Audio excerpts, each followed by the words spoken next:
오늘 은혜 받으실 말씀은 예레미야 29장 11절입니다. 예레미야 29장 11절 말씀을 다 같이 봉독하시겠습니다. 야훼의 말씀이니라. 너희를 향한 나의 생각을 내가 아나니 평안이요 재앙이 아니니라. 너희에게 미래와 희망을 주는 것이니라. 아멘. 오늘 말씀을 전해주실 선교사님은 순복음 북미총회 청소년 국장이시며 오클라호마 순복음 중앙교회 담임이신 서승범 선교사님이십니다. 여러분 나오실 때 은혜의 말씀을 전해주실 텐데 할렐루야 큰 소리로 하나님께 영광 돌리며 박수로 환영해 주시기 바랍니다. 할렐루야.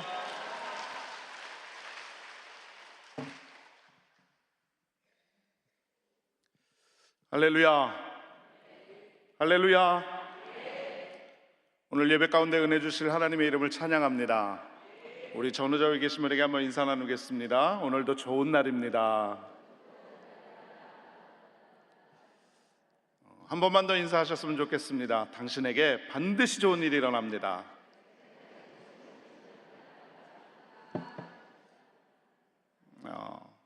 귀한 선교대회를 통해서 우리 사랑하는 귀한 성도님들 만나 뵙게 되어서 너무너무 반갑고 감사합니다. 저는 현재 미국 오클라호마에서 한인 이민교회를 섬기고 있는 서승범 목사입니다. 본 교회에서 교역자로 사명 감당하다가 2000년 9월에 미국으로 파송되어서 현재 25년째 선교 사명을 감당하고 있습니다. 저희 교회가 있는 곳 오클라호마인데요, 우리 성도님들께서 잘 모르실 수도 있겠다라는 생각을 좀 해봤습니다. 왜냐하면 미국 그러면 제일 먼저 생각나는 곳이 어디입니까? 뉴욕, LA, 워싱턴 DC 이런 곳이 생각나실 텐데요, 오클라호마, 도대체 거기가 어디 있는 거야? 미국에 그런 데가 있기는 있어? 라고 생각하실 수도 있으실 것 같아요. 오클라호마 주는 미국의 중남부에 있습니다. 미국 지도를 보게 되면 한 가운데에서 콕 집어서 약간 밑으로 남쪽으로 내려가게 되면 거기에 위치하고 있는 주입니다. 한국처럼 사계절이 뚜렷하고요, 오클라호마가 아주 좋은 게 있습니다. 그게 뭐냐면 대도시보다 물가가 쌉니다. 그리고 집값도 쌉니다. 그리고 복잡함보다는 좀 여유 있는 그런 가족 중심의 삶을 살아가고요, 신앙 중심의 삶을 살아가기에는 아주 좋은 환경을 갖추고 있는 지역이라고 할 수 있습니다. 제가 지금 멋있게 포장을 해서 그런데요, 사실은 미국의 시골 중에 시골입니다. 한인 인구수는 공식적인 발표를 보게 되면 5,000명이다, 6,000명이다 각각 다른 모습을 볼 수가 있는데, 제가 거기서 지금 16년째 사역을 감당하고 있는 모습 속에서 제가 체감하고 있는 현지인으로서의 그런 모습을 보게 되면 한인은 실질적으로 2,000명도 안 되는 것 같습니다. 정말 한국 사람 보기가 힘들고 한국 사람을 만나면 반갑기도 한데 그만큼 한국 사람이 많이 없는 지역이 저희 지역이기도 합니다. 대신에 정말 뚜렷한 미국 생활권을 갖고 있습니다. 여러분들께서 혹시 TV나 아니면은 여러 가지 영상을 통해서 미국 보시면은 굉장히 이렇게 예쁜 미국 아담한 주택이 있고 강아지를 데리고 산책을 하면서 막 이렇게 여유로운 삶을 즐기고 있는 그런 모습들을 많이 보셨으리라고 생각이 되어지는데요, 맞습니다. 아주 뚜렷한 미국 문화 생활권 안에 극소수의 한인 문화가 있고요, 그리고 그 극소수의 한인 문화 속에 저희 교회가 있는 것입니다. 저희 교회를 섬기고 있는 성도님들을 이렇게 말씀을 좀 드리면 한인 부부 가정이 있습니다. 그러니까 남편과 아내가 전부 한인이어서 미국에 온 지 이민의 그런 시간들이 굉장히 길고, 그러다가 이제 미국의 중부까지 이주를 하게 되어지는 그런 한인 부부들이 있고요, 그다음에 남편이 미국인인 군인 가정이 있습니다. 저희는 군인 가정이라고 얘기를 합니다. 그래서 보통 미국에 있는 중소도시는 미군 부대를 중심으로 해서 이렇게 한인 커뮤니티가 형성되어 있는 그런 모습들이 많이 있는데, 미군들과 아니면은 미국인들과 결혼을 해서 삶의 터전을 내려놓고 미국으로 이주하신 그런 군인 가정들이 많이 있습니다. 또 유학생들, 주재원들, 아니면 한인 2세들 이렇게 정도로 구분할 수 있고요. 이분들의 삶을 보게 되면 대부분 은퇴를 하신 분들이 많습니다. 한국이 초고령화 사회가 돼서 많은 문제가 있다고 하지만 사실 이민 역사도 이제 많이 흘렀기 때문에 이제는 이민 1세대, 2세대, 3세대, 많게는 5세대까지 보는 그런 상황이 있어서 대부분 은퇴를 많이 하신 모습을 볼 수가 있습니다. 또 실질적으로 삶의 그런 어떤 모습들을 영위하고 계신 분들을 보면 한국에서는 소상공인이라고 얘기를 하죠. 미국에서는 스몰 비즈니스라고 얘기를 하는데, 도넛 가게를 한다든지 아니면 가스스테이션, 그러니까 주유소, 아니면 자그마한 한인 마켓, 식품 가게, 이런 스몰 비즈니스를 통해서, 자영업을 통해서 삶을 살아가고 계신다고 말씀드릴 수 있고요. 제일 중요하고 관심 있는 것은 믿음 생활 아닙니까? 그러면 그 미국에서는 신앙생활을 도대체 어떻게 할까 굉장히 궁금하실 것 같은데, 사실 믿음 생활이나 삶의 모습은 한국과 그렇게 별 다른 것이 없다고 생각해요. 근데 굳이 다른 것을 찾자고 이야기를 한다고 한다면, 나고 자란 고국 땅을 떠나서 타지에 와서 많은 서름이 있고 또 외로움이 있고 한국에 대한 그런 그리움과 동경이 정말 막연합니다. 그러니까 이러한 마음들을 이겨내고 누르면서 자신의 삶을 닦아 나가야 되니까 굉장히 억척스럽게 살아간다라고 할 수 있고요. 특히 이민 1세대들은 정말 힘들고 어렵게 사는 모습이 있었지만 자녀들만큼은 주류 사회에 진출해서 전문인도 되고 또 세계를 호령할 수 있는 그런 모습으로 진출하기를 원하는 그런 아메리칸 드림을 이루려고 하는 그런 공통적인 소망이 있다라는 것은 정말 감출 수 없는 그런 우리의 마음이라고 할 수 있을 것 같습니다. 사실 이민 삶에서 한국 음식, 그리고 한국말, 한국 문화를 느끼고 위로를 받을 수 있는 곳이 유일한 곳, 그것이 바로 이민교회입니다. 물론 대도시에 가면 모든 인프라라든지 아니면 환경들이 한국적인 요소들이 많이 있어서 이민 생활을 살면서도 그것들이 많이 해소되는 그런 모습들이 있는데요, 저희처럼 이렇게 중소도시, 특히 미국의 시골 도시에 가면은요, 한국 음식 먹는 게요, 생일이나 돼야 먹을 수 있을까요? 제가 좀 과장을 해서 말씀을 드리긴 한 거지만, 물론 아무 때나 먹을 수는 있지만 정말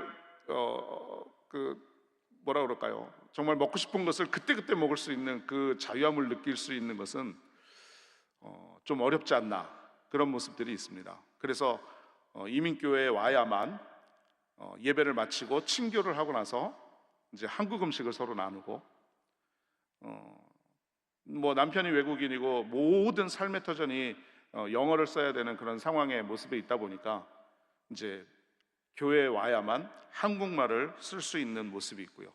그러다 보니까 교회는 한국 문화를 중심으로 해서 우리 성도님들에게 그러한 외로움과 그리움들을 달래줄 수 있는 그런 프로그램들을 많이 개발을 하고 그런 모습들로 지원을 하고 있는 모습이 있습니다. 그래서 예전에는 정말 이민 오시는 분들을 많이 돕는 사역들을 했거든요. 그런데 이제 지금은 세상이 발달을 해서 그런 부분들이 많이 희석이 되었지만, 아직도 미국의 대도시를 제외한 중소도시에 있는 이민교회는요, 옛날의 모습들을 많이 갖고 있는 경우가 많다라고 생각할 수 있을 것 같습니다. 그래도 저희 교회는요, 하나님의 은혜와 또 이렇게 기도해 주시는 우리 성도님들과 또 모교회인 우리 여의도 순복음교회 관심과 사랑으로 저희 교회 표어가 감사함으로 넉넉히 이기는 교회거든요. 그래서 감사함으로 넉넉히 이기는 교회가 되기 위해서 절대 소망과 절대 긍정의 신앙을 가지고 하나님의 영광을 위해서 우리 성도님들과 함께 열심히 믿음 생활을 하고 있습니다. 할렐루야. 여러분들 생각나실 때마다 저희 교회를 위해서, 특히 이민교회를 위해서, 사역자들을 위해서 기도해 주시기를 주님의 이름으로 부탁을 드리겠습니다. 저는 이 아침에 간단하게, 정말 짧은 시간이지만 여러분과 함께 봉독한 말씀을 근거해서 한번 따라 말씀하시면 좋겠습니다. 하나님의 약속은, 더 큰 소리로 하시면 좋겠습니다. 하나님의 약속은 반드시 이루어집니다. 믿으시면 아멘. 할렐루야. 여러분, 우리는 누구나 약속 속에 살아가죠. 때로는 그 약속이 아주 작고 사소한 것일 수 있어요. 예를 들어서 말씀을 드리면 내일 전화할게, 그런 모습이 될 수도 있고요. 언제 시간 한번 되면 볼까? 우리 만날까?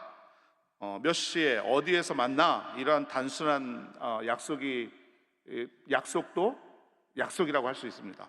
그런데 이 단순한 약속조차도요, 개인 간의 친밀감을 유지하게 하고 이 말 한마디가 신뢰의 시작이 되고 사람 사이의 관계를 지켜주는 모습이 된다는 거죠. 그래서 개인뿐만이 아니라 가정, 직장, 더 나아가서 사회와 국가에서는요, 서로를 위한 희생정신과 헌신, 그리고 책임과 협력, 그리고 법과 제도로 이어지는 모습을 볼 수가 있습니다. 그러니까 이처럼 약속은 개인에서 시작되어져서 공동체와 사회, 그리고 국가의 질서까지 연결되는 핵심의 그런 요소라고 말씀드릴 수가 있죠. 근데 문제는 뭐냐면, 우리가 살아가는 동안에 수없이 많은 경험들을 생각해 보면 많은 경우의 약속들은요, 상황이 바뀌면 말이 바뀝니다. 그리고 사람의 의지가 약해지면 약속은 쉽게 무너지기 마련이라는 거죠. 그로 인해서 우리는 실망하고 서로의 신뢰를 잃어버리게 되고 마음의 벽을 쌓기도 하고 그것 때문에 마음의 상처를 입기도 합니다. 그래서 어떻게 해서든지 우리의 삶 가운데 정말 변하지 않는 약속, 흔들리지 않는 약속을 굳건히 잡고 살아가는 것이 중요한데, 저는 분명하게 이 자리에 선포합니다. 그 약속은 바로 하나님의 약속인 줄로 믿습니다.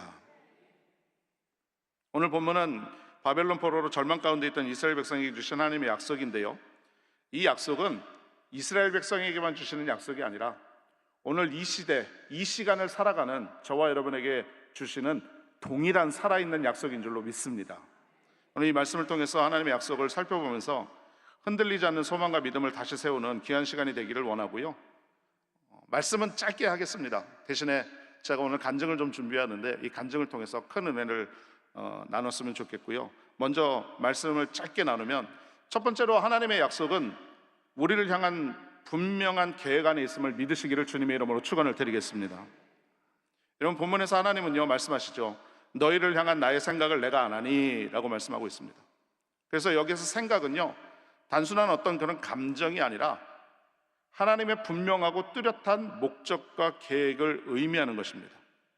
그래서 하나님은 우리의 인생의 분명한 뜻과 방향을 갖고 계신다라는 거죠. 살다 보면 이해 안 되는 일도 있습니다.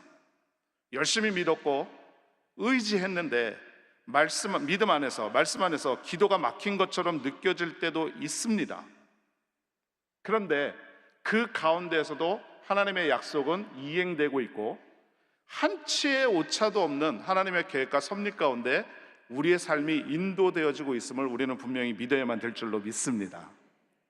여러분, 많은 사람들이 좋은 일이 생기면요 그런 얘기를 합니다. 운이 좋았어. 야, 운수대통이야. 또 나쁜 일이 생기면 표현이 좀 그렇습니다만 팔자가 사나워서 그래. 그런 이야기들 많이 합니다. 우리 믿는 자들도 그런 이야기를 많이 할 때가 많은데, 여러분, 우리 믿는 자들에겐 운수, 팔자 이런 것들은 없습니다. 하나님의 계획과 철저한 섭리 가운데 우리 가운데 뜻하신 바를 이루시고 하나님의 큰 은혜를 우리 가운데 계획하시고 인도하시는 좋으신 하나님이 되는 줄로 믿습니다. 그러므로 우리는요 언제나 항상 우리의 삶을 주님께 맡기고 그분의 뜻을 따라 살아가는 귀한 은혜가 있어야만 될 줄로 믿습니다. 잠언서 16장 3절에 말씀합니다. 너의 행사를 야훼께 맡기라. 그리하면 내가 경영하는 것이 이루어지리라. 할렐루야. 두 번째는요, 하나님의 약속은 우리에게 소망을 주는 평안의 약속인 것입니다. 여러분, 하나님의 약속은 단지 미래의 보장이 있는 것이 아니에요. 오늘을 살아갈 평안을 주신다는 거죠. 오늘 본문 말씀에 분명히 말씀했어요. 나의 생각은 평안이요 재앙이 아니니라. 그러니까 우리가 하나님의 말씀을 통해서, 약속을 통해서 위로받아야 될 것은 바로 뭐냐면, 하나님은 언제나 우리에게 평안 주시기를 원하신다는 것 믿으시길 바랍니다. 여러분, 삶을 돌아보면 근심과 걱정 투성입니다. 걱정 없는 날이 없어요. 미래도 불투명합니다. 삶 속에 문제는 왜 이렇게 많습니까? 자녀 문제가 있죠. 건강 문제가 있죠. 관계 문제가 있죠. 아무도에게도 말 못할 만한 마음속으로 눈물을 흘리면서 그 눈물을 머금고 정말 하루하루를 힘들게 버텨나가는 그러한 어려움들이 우리 삶 속에 있을 수 있습니다. 그러나 우리는 예수님께서 하시는 말씀에 귀를 기울여야 됩니다. 요한복음 14장 27절에 나의 평안을 너에게 주노라 라고 말씀하고 계십니다. 오늘 이 아침에 우리 주님께서 저와 여러분에게 평안의 은혜를 주실 줄로 믿습니다. 어떠한 문제와 어려움을 갖고 이 자리에 나오셨는지 모르겠지만 하나님은 다 아시고 다 들으시고 하나님의 역사 가운데 일하셔서 우리 가운데 평안의 은혜로 위로하여 주시고 합력하여 선을 이루시는 놀라운 역사로 함께 해 주실 줄로 믿습니다. 여러분, 이 평안은요, 상황이 좋아서가 아니라 하나님을 신뢰할 때 주시는 평안이에요. 그러니까 내 형편을 하나님이 아신다라는 믿음에서 오는 위로가 된다라는 거죠. 그리고 또 우리에게 소망도 주십니다. 세상이 불안하고 뉴스는 두려운 이야기로 가득해도 성경은 말씀합니다. 로마서 15장 13절에 소망의 하나님의 모든 기쁨과 평강을 믿음 안에서 너희에게 충만하게 하사 성령의 능력으로 소망이 넘치게 하시기를 원하노라. 그러므로 하나님의 약속은요, 오늘을 견디게 하는 평안과 내일을 꿈꾸게 하는 소망을 주므로 우리는 하나님의 약속을 믿고 의심하지 말아야만 될 줄로 믿습니다. 마지막 세 번째로는요, 하나님의 약속은 반드시 이루어집니다. 믿으시면 아멘. 하나님의 약속한 것은 반드시 지키시는 분이십니다.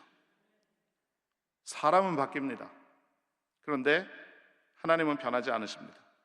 민수기 23장 19절에 말씀합니다. 하나님은 사람이 아니시니 거짓말을 하지 않으시고 인생이 아니시니 후회가 없으시도다.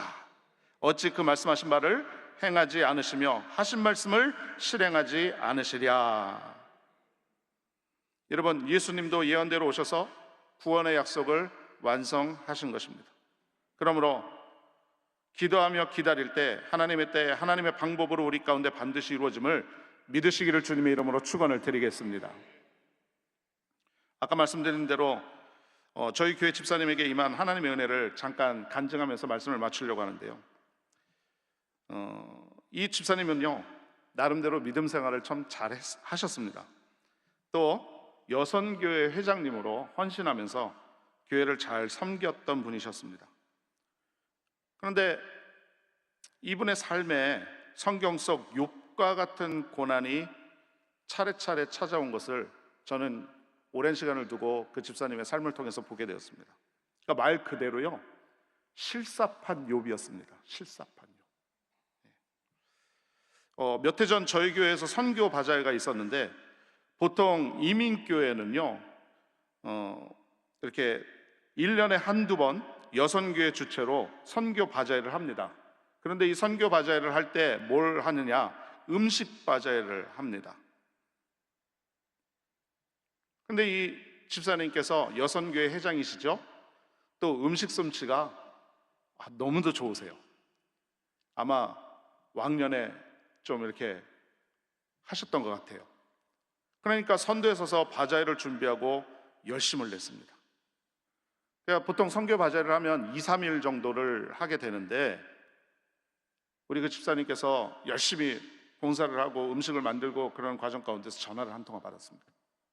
전화벨이 울려서 전화를 받았는데, 전화를 받고 난 다음에 이 집사님 얼굴이 사색이 된 거예요. 제가 집사님께 여쭤봤어요. 왜 그러세요? 무슨 일이십니까? 라고 여쭤봤더니 집사님이 하시는 말씀이, 어떻게 해요 목사님? 저희 집에 불이 났대요. 너무 놀래가지고 놀란 가슴으로 집에 한 걸음에 달려갔습니다. 그런데 이게 웬일입니까? 정말로 불이 나서요. 집이 모두 다 불이 타고 외벽만 남았습니다. 이 집사님이 처음에는요, 너무나도 황당하고 급작스러운 일이니까 아무 말도 못 하시더라고요. 그런데 시간이 좀 지나니까 그 불난 집 앞에서 바닥에 그냥 털썩 주저앉아서 엉엉 우시는 그런 모습을 보게 되었습니다. 근데 위로할 말이 없었어요. 이 일로 집사님은 사고 수습을 하고 집을 수리하여 다시 살리기까지 2년 가까이를 고생을 했습니다. 그런데 이 일은요, 시작에 불과했어요. 남편이 있었는데요, 남편이 당뇨 합병증으로 다리 한쪽을 절단하게 되었습니다. 그런데 다리 한쪽이 없으니까 불편하니까 간호를 해야 되잖아요. 그런데 그런 집사님께서 남편을 돌보다가 자신의 건강마저 잃어서 지팡이 없이는 걷지 못하는 지경에 이르게 되었습니다. 설상가상으로 아들이 둘이 있었는데 마약에 빠져서 정상적인 삶이라고 볼 수 없는 삶을 살고 있었어요. 여러분 생각해 보십시오. 집에 불났죠. 남편과 자신이 질병으로 고통당했죠. 자녀들은 어려운 문제에 빠져 있죠. 가정은 점점 무너져갔고 모든 전 방향에서 고통이 밀려왔습니다. 언젠가 그렇게 말씀하시더라고요. 목사님, 하나님이 살아계시다면 왜 나한테 이런 일들이 일어나죠? 제가 뭘 그렇게 잘못하면서 살았죠? 라고 말씀하셨습니다. 근데 그 질문 앞에 저는 한참을 멈췄어요. 그리고 집사님께 조심스럽게 말씀을 드렸습니다. 집사님, 지금은 너무 힘든 시간이지만 반드시 하나님께서 이 고난을 통해서 선을 이루실 줄 믿습니다. 낙심하지 마시고 주님만 바라보세요. 근데 거기서 고난이 끝나지 않았습니다. 남편이 건강이 악화되어서 남은 다리마저 절단해야 됐고요, 몇 달 지나지 않아서 세상을 떠났습니다. 사랑하는 남편을 잃었는데 남편이 잃은 마음 위로받기도 전에 알게 된 사실이, 집사님은 모르는 남편의 빚이 많아가지고요, 집사님에게 나오는 소셜 세큐리티, 그러니까 사회보장연금과 군인연금 등 모든 수입을 압류당하게 된 것입니다. 그리고 아까 아들 둘이 있다고 말씀을 드렸는데, 큰아들이요, 마약 중독과 정신적 문제로 폭력성을 보이기 시작했고 결국 감옥에까지 가게 되었습니다. 이런 일들이 계속되니까 결국 세상에서 위로를 얻고 세상에서 답을 찾으려고 세상에 눈을 돌리기 시작했어요. 여러분, 단순한 어려움이 아니라 영적 비상 상황에 빠지게 된 것이죠. 그래서 교회가 함께 마음을 모았습니다. 집사님의 믿음이 회복되도록, 절망 속에서 다시 주님을 찾을 수 있도록 합심하여서 온 교회가, 온 성도가 같이 기도했습니다. 하나님, 상처받은 영혼이 믿음으로 이 모든 일을 이기고 하나님의 살아계심을 느끼며 믿음을 포기하지 않게 하여 주옵소서. 열심히 기도했습니다. 그런데 시간이 지난 다음에 다시 집사님을 만났어요. 근데 이게 웬일인지 무슨 위로를 해도 듣지 않을 것 같던 집사님이 순순히 믿음의 말들을 다시 듣기 시작하게 된 것입니다. 그래서 집사님과 함께 기도했어요. 하나님, 이 모든 상황을 믿음으로 극복하고 반드시 합력하여 선을 이루시는 하나님의 약속을 바라봅니다. 그날부터요, 하나님의 놀라운 역사가 일어나게 됐습니다. 남편이 군인이었는데 뜻밖의 재향군인에서 집사님의 소식을 듣고 도와주기로 결정이 된 것입니다. 그래서 은행과 이야기가 다 잘 되어가지고요, 집사님 앞으로 나오는 수입이 압류되는 것이 아니라 오히려 군인으로 보냈던 시간들에 대한 수혜금이 나라에서 나오게 되는 것을 알게 되어서 물질 문제가 싹 해결이 되어져 버렸습니다. 감옥에 있던 큰아들이요, 마음의 변화가 찾아왔습니다. 스스로 약물 치료를 받겠다고 결단했어요. 그래서 이제 치료받기로 결정을 했습니다. 작은 아들은요, 마음을 다잡고 이제 홀로 되신 어머니를 내가 잘 모셔야 되겠다, 아무도 없으니까. 그래서 마음이 변화되어져서 어머니를 돌보는 아들로 변화되어졌습니다. 여러분, 놀라운 일은요, 우리 집사님은 지팡이 없이는 걷기도 힘들었는데 완전하지는 않았지만 지난 6월 둘째 주일에 지팡이 없이 걸어서 교회에 나오셔서 함께 하나님 앞에 예배를 했습니다. 할렐루야. 하나님께 영광 올려드립니다. 집사님이 이렇게 말씀하셨어요. 저에게 말씀하시기를, 세상 친구도 만나보고 카지노에 가서 갬블도 해보고 할 수 있는 건 다 해봤는데 더 외롭고 더 괴로웠어요. 근데 끝까지 포기하지 않고 저를 위해서 기도해 주셔서 제가 다시 여기에 서 있을 수 있게 됐어요. 이 모든 건 하나님의 은혜입니다 라는 고백을 듣고 제가 이 자리에 서게 된 것입니다. 할렐루야. 여러분, 하나님은 여러분의 삶 속에서 가장 좋은 것을 주시며 여러분을 통해서 영광 받으실 줄로 믿습니다. 여러분 기억하십시오. 하나님의 약속은 반드시 이루어집니다. 하나님의 약속은 반드시 이루어집니다. 하나님의 약속은 반드시 이루어집니다. 할렐루야. 기도하겠습니다. 거룩하신 아버지 하나님, 은혜와 사랑을 감사드립니다. 하나님의 약속은 변함이 없으시고 우리 가운데 반드시 이루어짐을 믿고, 때로는 힘들고 어려움이 우리 가운데 있지만 끝까지 인내하고 견뎌 언제나 합력하여 선을 이루시는 하나님의 능력을 바라보고 마음 가운데 소망을 품고 그 약속이 우리 가운데 이루어짐을 믿으며 성령을 의지하며 사는 우리의 삶이 되게 하여 주옵소서. 예수님의 이름으로 간절히 기도드립니다. 아멘.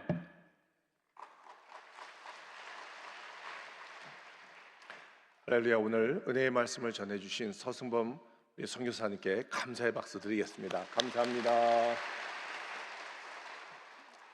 기도문으로 마치겠습니다. 하늘에 계신 우리 아버지여, 이름이 거리어심을 받으시오며 나라가 임하옵시며 뜻이 하늘에서 이루어진 것 같이 땅에서도 이루어지이다. 오늘 우리에게 일용할 양식을 주시옵고 우리가 우리에게 죄 지은 자를 사하여 준 것 같이 우리 죄를 사하여 주시옵고 우리를 시험에 들게 하지 마시옵고 다만 악에서 구하시옵소서. 나라와 권세와 영광이 아버지께 영원히 싸움나이다. 아멘.